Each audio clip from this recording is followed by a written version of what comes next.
Que son nom soit glorifié. Nous allons rapidement lire la parole de Dieu dans l'épître de Jacques. Jacques chapitre 1, le verset 27.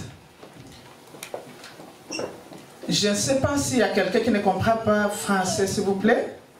Est-ce qu'il y a quelqu'un qui ne comprend pas français? Je pense que tout le monde comprend français.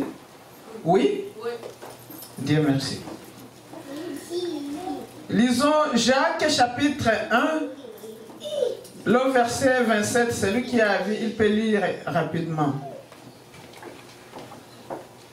La religion pure et sans tache devant Dieu notre Père consiste à visiter les orphelins et les veuves dans leurs afflictions et à se préserver des souillures du monde. Amen. Amen. La religion pure et sans tache devant Dieu notre Père consiste à visiter les veuves et les orphelins dans leurs afflictions. Que le nom de l'Éternel soit béni. Amen. Comme vous le savez, ce n'est pas la première fois que nous apprenons sur ces paroles. La fois passée, nous avons parlé de cette religion pure, la religion sans tache. Et là, nous avons parlé des 3 caractéristiques d'une religion pure. Et nous avons parlé de la maîtrise de la langue. Le jour-là, nous avons parlé seulement de la maîtrise de la langue, mais il y a 3 caractéristiques. Il y a aussi l'amour concret envers ceux qui sont dans le besoin. Et il y a un autre 3e point, la séparation avec les souillures du monde. Et quand nous avons parlé de cette maîtrise de la langue, nous avons trouvé que la langue a le péché qui se manifeste dans 3 facettes. Le péché de la langue, c'est-à-dire il y a la médisance, il y a la diffamation et il y a la calomnie. Nous avons vraiment parlé longuement de cette langue et nous avons parlé comment dans la médisance, la personne se permet à parler des fautes de quelqu'un, il parle des faiblesses de quelqu'un d'autre et il parle à la 3e personne. Et à ce moment-là, il est en train de faire du mal à 3 personnes. Et à ce qui concerne la diffamation, nous avons constaté que c'est le fait d'abaisser quelqu'un de salir son nom, de parler tout ce qui est mal pour cette personne. Et ce qui est de la calomnie, là c'est encore plus pur, parce que la personne se met à mentir. Il parle des faussetés de la personne, il parle même ce que la personne n'a pas fait. Et ça, quand nous avons lu dans cette parole, ou bien dans cet épître de Jacques, nous avons trouvé que ce n'est pas une bonne chose de mal utiliser la langue. Nous devons bien utiliser nos langues. Nous devons utiliser la langue pour la bénédiction de notre Seigneur, pour l'édification de l'Église, pour bénir les autres, pour prier, pour chanter, et non pour calomnier, et non pour maudire. Et ce soir, comme nous venons de lire, la religion pure consiste également à visiter les veuves et les orphelins. Ce n'est pas simple chose de dire que je vais aller visiter les veuves ou les orphelins. C'est très profond. C'est profond pourquoi? Parce que nous, chrétiens, nous devons prendre soin des veuves et des orphelins. Nous devons les visiter dans le cadre de les soulager, dans le cadre de les soutenir, parce qu'ils ont beaucoup de problèmes, ils ont beaucoup de difficultés, ils ont des oppressions.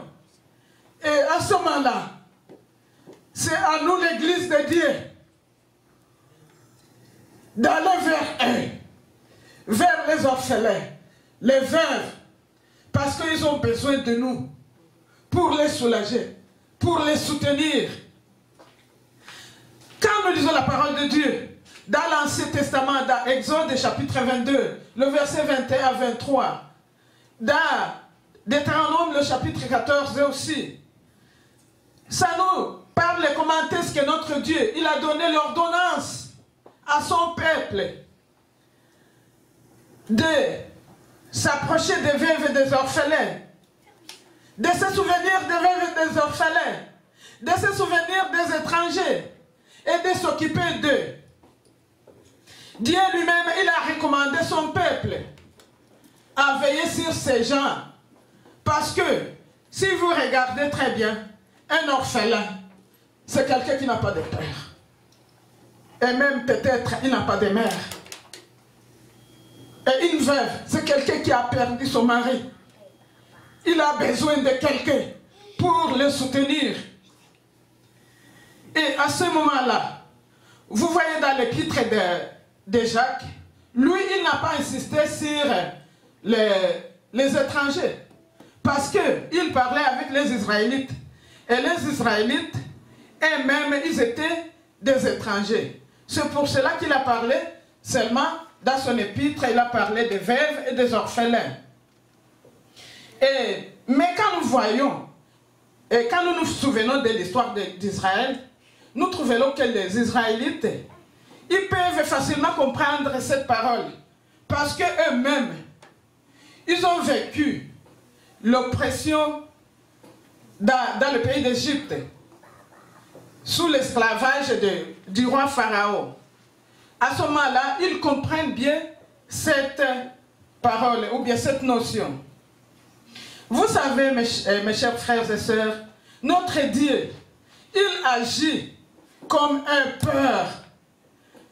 père pour les veuves et les orphelins.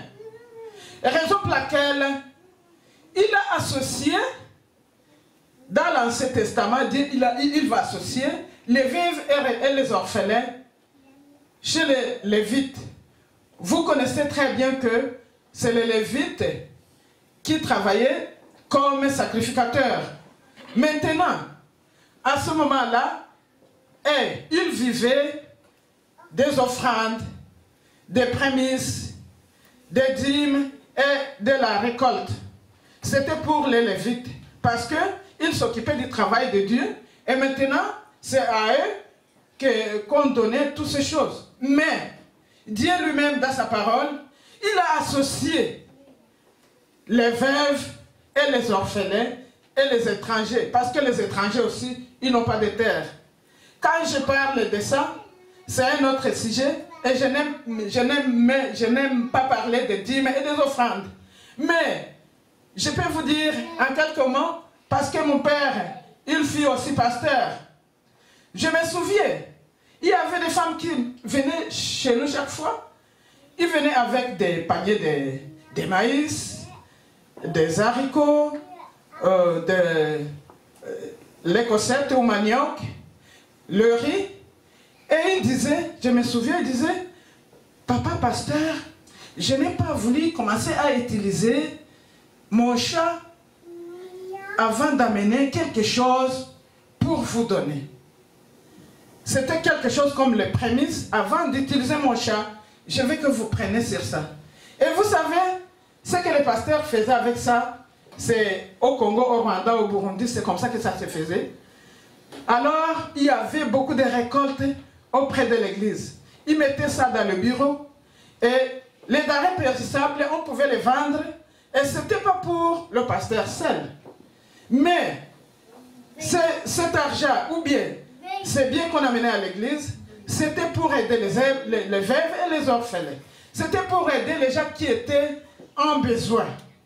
Et chaque fin du mois, parce que c'était l'église mère, chaque fin du mois, les gens des autres églises, les gens de l'église locale, ils venaient célébrer chaque fin du mois. Et ça se faisait comment? Ils venaient le samedi, on pouvait les faire la nourriture sans rien payer. On pouvait les préparer la nourriture de toutes sortes. Et le dimanche aussi, avant de repartir dans leur maison, on pouvait encore leur faire la nourriture. Et je dis ça parce que les choses ont commencé à changer. Ce n'est pas aujourd'hui, mais depuis l'Ancien Testament, depuis les enfants d'Israël, ils n'observaient plus ce que Dieu avait voulu pour les veuves et les orphelins. Ils ont commencé à faire le contraire. Ils ont commencé à faire autre chose. Les pères spirituels de ce moment-là, au lieu de s'occuper des veuves et des orphelins, ils sont devenus égoïstes. Ils sont devenus vraiment cupides. Et ils ont commencé à faire, donc beaucoup parmi eux, au lieu de servir les veuves et les orphelins, ils ont commencé à faire le contraire. Ils ont commencé à aller chercher plutôt chez les veuves. Et c'est vraiment abominable devant Dieu. Et à ce moment-là, Jésus aussi, il s'est mis à juger cette manière de faire ou cette manière de réagir. Ce qu'il a dit dans Matthieu chapitre 23, le verset 14. Jésus l'a déclaré, « Malheur à vous scribes et pharisiens, hypocrites, parce que vous dévorez les maisons des veuves et que vous faites pour l'apparence des langues et de longues prières. À cause de cela, vous serez jugés plus sévèrement. Que Dieu nous pardonne. » Jacques, dans son livre, on nous exhorte de vivre ou de manifester l'amour envers tout le monde, de manifester l'amour envers les veuves et les orphelins, les bénir, donner, si vous avez quelque chose à donner à quelqu'un qui en a besoin, même si ce n'est pas seulement la veuve, même si ce n'est pas l'orphelin, si tu as quelque chose à donner, il faut le faire avec un bon cœur. Et là, tu seras béni. Ce n'est pas question de chanter avant d'aller donner. Si tu as quelque chose à offrir, fais-le sans chanter, sans montrer à tel. C'est moi qui viens de faire ça. Si vous me voyez ça, si vous me voyez comme ça, si ce n'était pas moi, tel, et il ne pouvait pas trouver telle ou telle chose. Si tu le fais comme ça, tu n'as plus de bénédiction devant Dieu. Il faut le faire avec un cœur pur, avec un cœur d'amour. Et Dieu va te bénir. Et Jésus, qui a bien compris la leçon à propos de ce qu'on va donner aux veuves, aux orphelins et aux autres qui en ont besoin, il proclame, il dit, Soyez miséricordieux, comme votre Père est aussi miséricordieux. Nous devons manifester l'esprit d'amour à nos frères et sœurs qui ont dans le besoin. Et nous devons le faire avec amour. Nous devons le faire aussi avec sainteté. C'est comme ça que la parole de Dieu nous enseigne. Dans le Nouveau Testament, les veuves et les orphelins, comme je viens de le dire, ce n'est pas seulement dans l'Ancien Testament. Dans le Nouveau Testament, ces gens-là, ils n'avaient rien. Ils avaient besoin de trouver quelque chose qui vient des autres personnes. Et pour ça, je viens de vous dire aussi qu'il y a l'autre partie qui nous dit à propos de la religion pure, la religion sans tache. Si vous lisez, si vous continuez à lire comme le pasteur l'a dit, la partie qui reste, ça dit, la religion sans tache, plutôt la religion pure et sans tache, consiste à se préserver des souillures du monde. La parole de Dieu nous apprend aussi à abandonner les souillures du monde et ça fait partie de la religion pure. La parole de Dieu nous dit dans 2 Corinthiens chapitre 7 verset 1, « Purifions-nous de toute souillure et de la chair et de l'esprit, en achevant notre sanctification dans la crainte de Dieu. » Vous savez, nous devons chaque fois comprendre, connaître et accepter que nous sommes pécheurs. Et nous devons faire tout pour s'éloigner du péché. S'éloigner du péché de ce monde. S'éloigner de la corruption de ce monde. Pour que nous puissions vivre la vraie religion. Pour que nous puissions vivre vraiment la sainteté, nous devons accepter que nous sommes pécheurs et nous devons fuir très loin du péché et nous devons confesser nos péchés et rester dans la sainteté. Ainsi, nous pouvons dire aussi que il y a des choses. La première, c'est se séparer du monde. Et la deuxième chose, après avoir fait la séparation avec le monde, nous devons nous approcher de Dieu. Si nous ne nous approchons pas de Dieu, nous ne pouvons pas dire que nous sommes séparés du monde. Nous devons nous approcher de notre Dieu. C'est-à-dire que dans ce monde que nous vivons, nous comme chrétiens, il y a des péchés que les autres peuvent voir. Nous pouvons le dire les péchés extérieurs. Et il y a aussi les péchés intérieurs.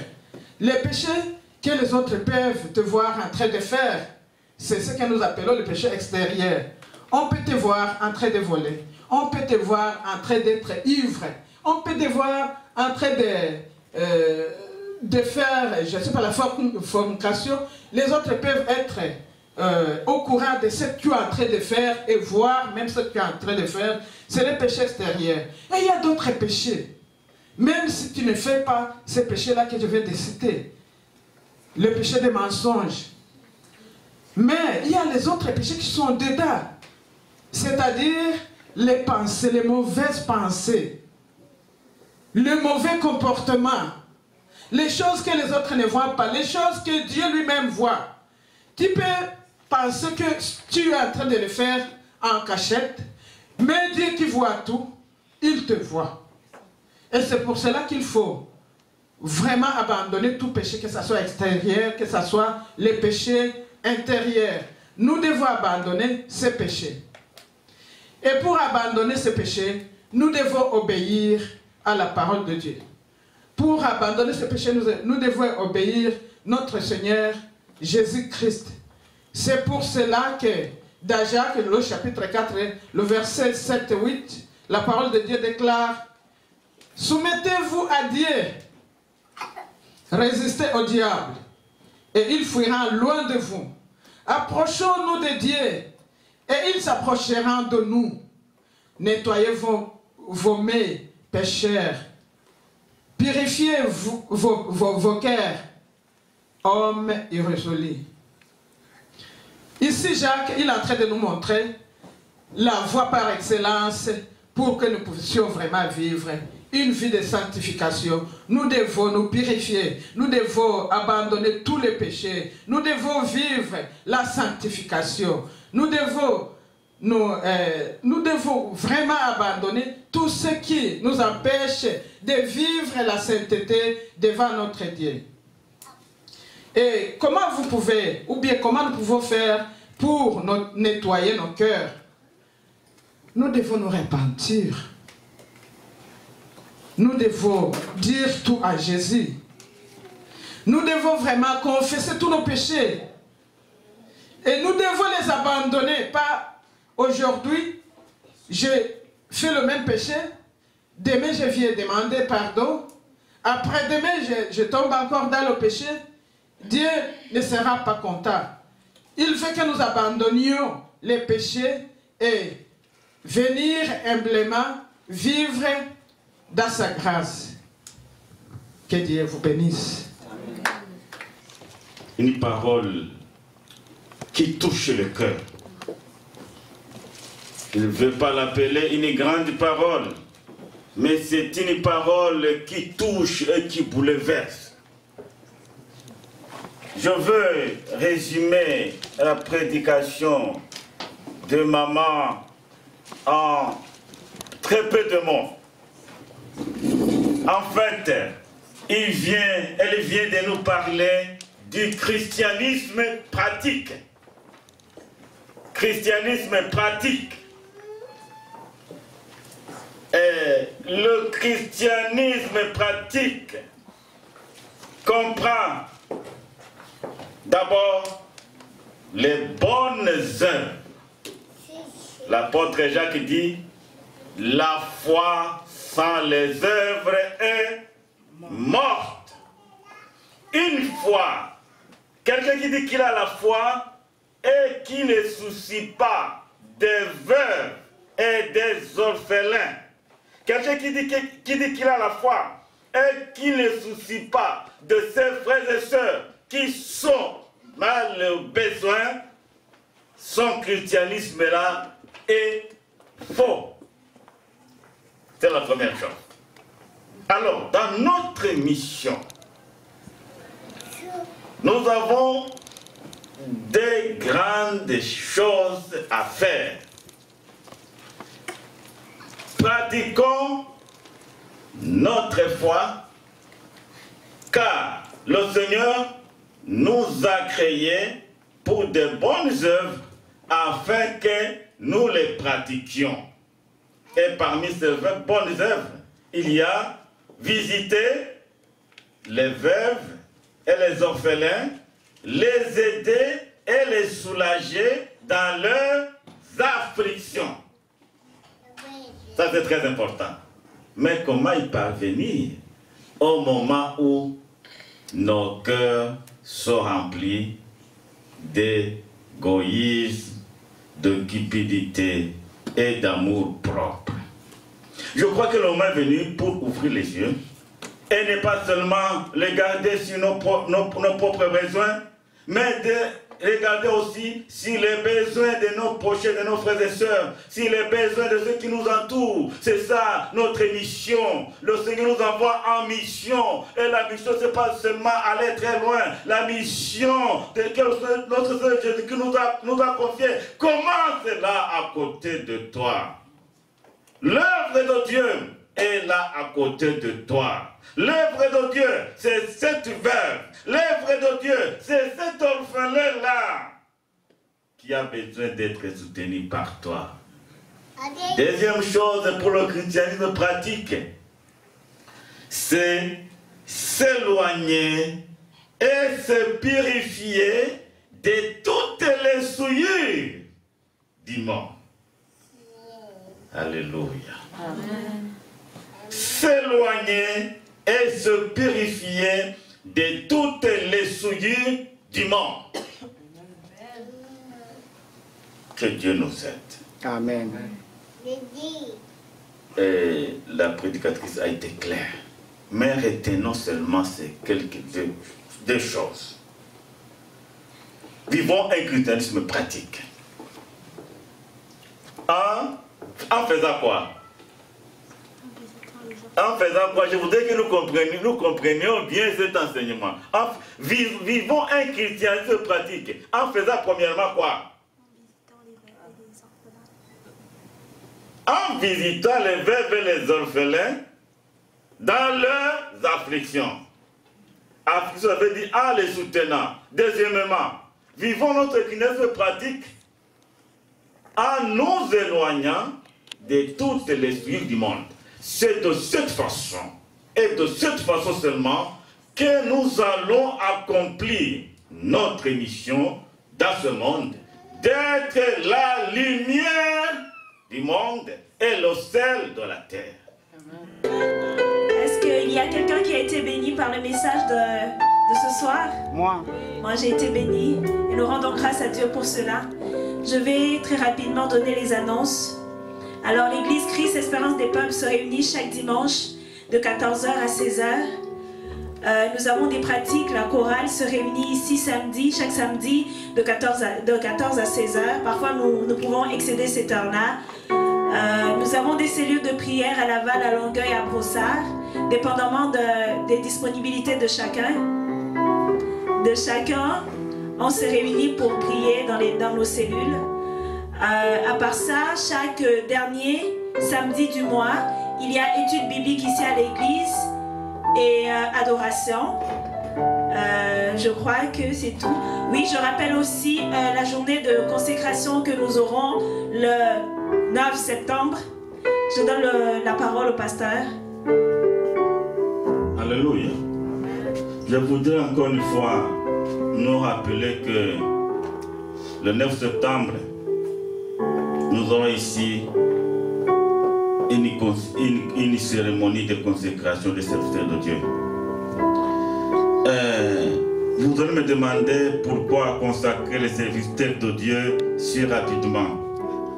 Nous avons une vision. C'est dans le cadre de notre vision que nous voulons consacrer les serviteurs de Dieu. Vous savez, une église qui n'a pas de serviteurs consacrés ne peut pas avancer.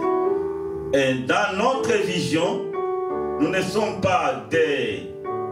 Notre mission ne consiste pas seulement à rester enfermés dans un coin. Nous voulons avoir des serviteurs un peu partout. C'est après que les gens vont comprendre pourquoi nous voulons consacrer les serviteurs de Dieu. Bientôt, nous allons commencer d'autres églises. Pas ici à Montréal, mais ailleurs. Alors c'est dans le cadre de notre mission, surtout dans le cadre de notre vision, que nous voulons consacrer les serviteurs de Dieu. Nous n'allons pas seulement consacrer les serviteurs d'ici, nous allons aussi consacrer les serviteurs d'ailleurs. C'était cette explication que j'allais donner. Et je crois que c'est Dieu qui est en train de nous guider, c'est lui qui est en train de nous diriger. Et bientôt vous allez voir l'explosion. Parce que Dieu va faire des grandes choses. Parce qu'il nous a donné la mission de ne pas seulement rester à Jérusalem, mais il nous a dit de sortir, d'aller en Judée, en Samarie et jusque aux extrémités de la terre. C'est ça notre vision. Que l'Éternel nous bénisse. Amen.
Que l'Éternel soit béni.